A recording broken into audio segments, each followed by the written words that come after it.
Last night, the U.S. Senate passed a short-term spending bill that delays the government shutdown deadline to next week instead of this week. You may have heard Senator Mike Lee on the program with Tony yesterday discussing an amendment he proposed to extend short-term funding into next year when Republicans control the House, but that amendment did not pass. So what can we expect next week as the budget talks continue? Joining me now to discuss it, as well as an interesting hearing he was part of this week, is U.S. Representative Michael Cloud. He serves on the House Committee on Oversight and Reform and represents the 27th Congressional District of Texas. Congressman Cloud, good to see you today. Yeah, good to be with you. Good to have you. Now, first, I want to talk about funding the government and the controversy that represents this week. And here's what Senator Schumer had to say yesterday about the negotiations. Let's play clip one.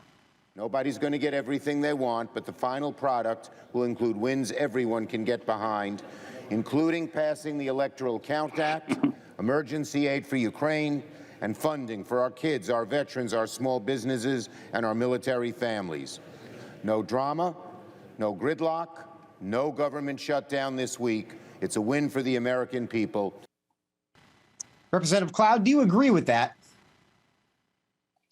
Well, you know, the pathway to $30 trillion in debt is always passing a bill where there's something in it for everyone. It's tragically predictable, knowing that we would be at this point to see a CR to a CR to a CR to kick this to here, because so they can build the Christmas tree, they call it, where everybody throws their ornaments on the tree of a bill. And then we get it at the last minute, and we're supposed to vote on a massive spending bill without even reading it, of course. It's tragically predictable. It's not the way to run a great country. I just want to make sure the audience can follow some of the terms, because you talk about CRs and there's some really some language here and vocabulary I want to define very quickly. CR stands for continuing resolution. And that's a way the government, when it gets to a deadline, passes something that's very short term.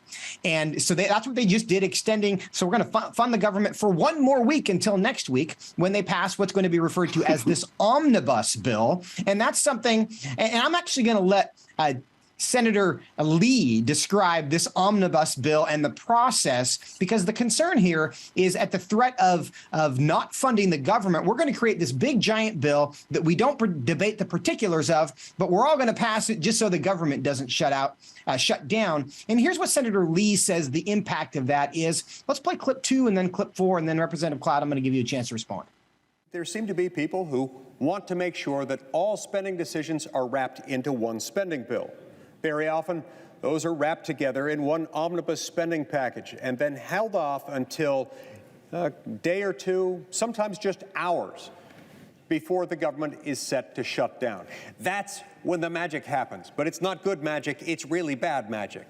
That task involves convincing senators to vote for a bill 3,000 plus pages long, likely this year containing 7,500 or so earmarks, a bill that they have never seen, a bill that does not, as we speak right now, exist without ever having seen it.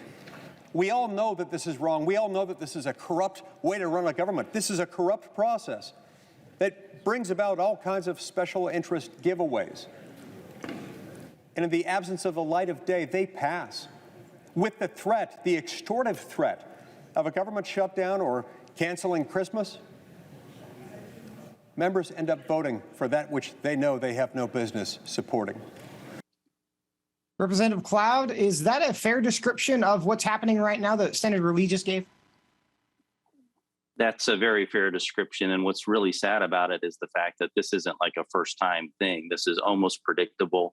You know, the idea that they're going to use Christmas constantly to pass a massive spending bill, and they hold it to the last minute specifically so that it doesn't get any sort of oversight or any sort of scrutiny. And so all the special interests get what they need out of a massive spending bill, and the American people are left with a massive burden of debt to pay for it all. You know, people don't like process arguments sometimes, but at the same time, we've got to start holding people accountable who are willing to let bad practices continue in our government. This is no way to run a government that's going to be for and by the people, and certainly in the best interest of the people. I think objectively, most people would look at this process and say, that's ridiculous. We shouldn't be debating and about to pass a bill that nobody's even seen.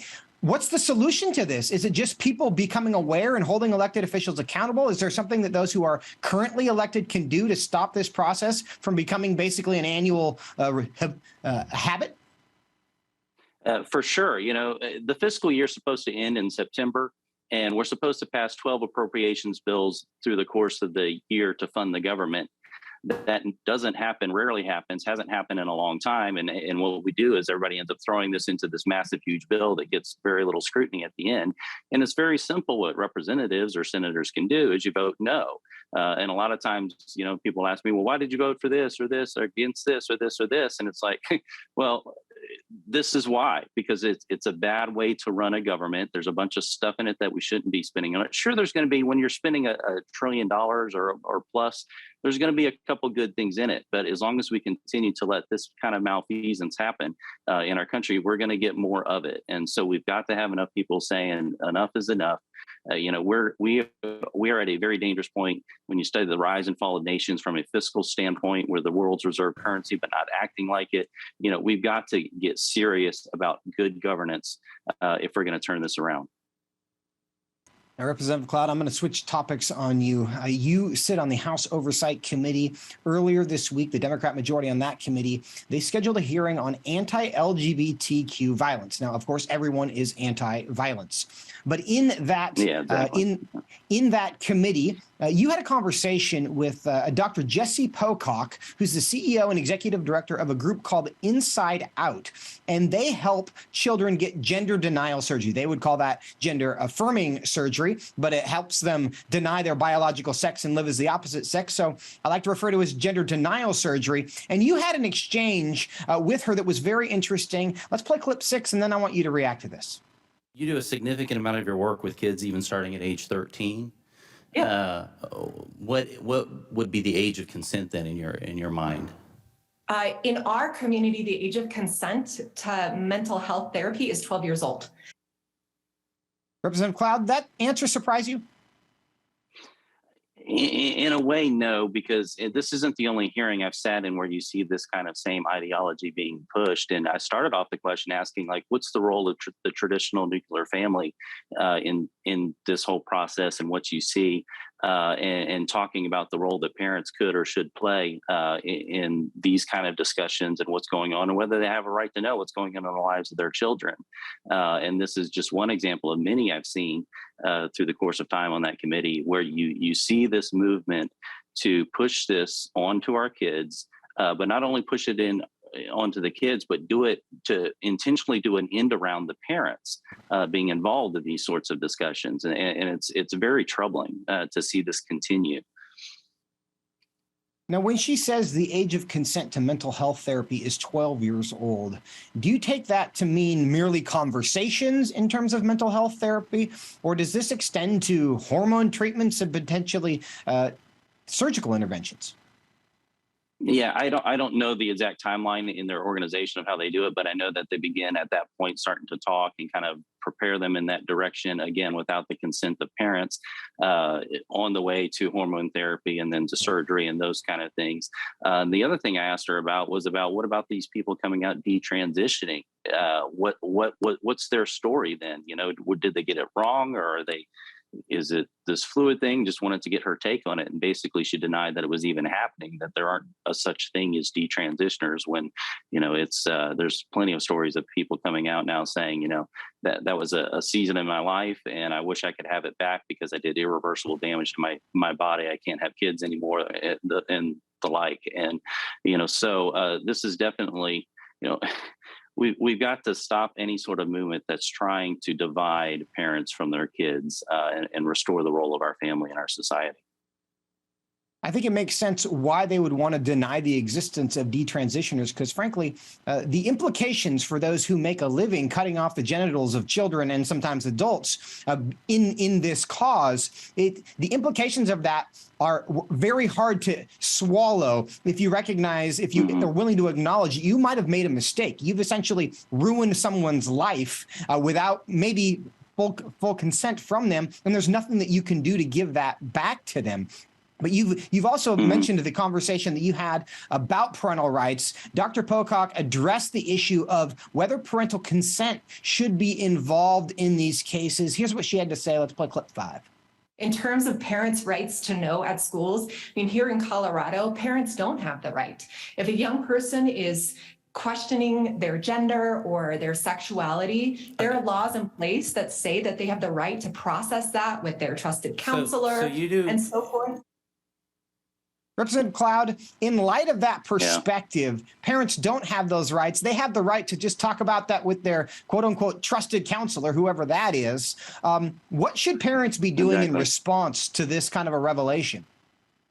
Well, you've got to stay close to your kids, and you've got to be very aware of what's going on. You know, a few months ago in a different hearing on that same committee, we were having a hearing on a bill that dealt with surveys that are going out sometimes to our kids, federal surveys, and they talked about a knowledgeable proxy being able to answer for someone. And that was the term. You got to watch these terms they use. Knowledgeable proxy being able to answer that survey on behalf of someone. And we tried to we had an amendment saying for a minor, for a child, that term knowledgeable proxy should be a parent or guardian. And they voraciously fought against that and voted that down because they want to be able to do an end around the parents. And as a matter of fact, when I had asked her about the nuclear family and the role that they should have, her response went to trusted adult, a trusted adult. So it's not about parents, it's about a trusted adult, which could be anyone in their term. It's you got to watch the terminology on these because they've learned to package very evil things with nice sounding phrases. And we shouldn't be shamed into letting our children's lives be destroyed. My concern is that what they mean by trusted as a trusted adult is trusted by the government, not necessarily trusted by the child. Representative Cloud, thanks for your time today. Exactly. God bless you.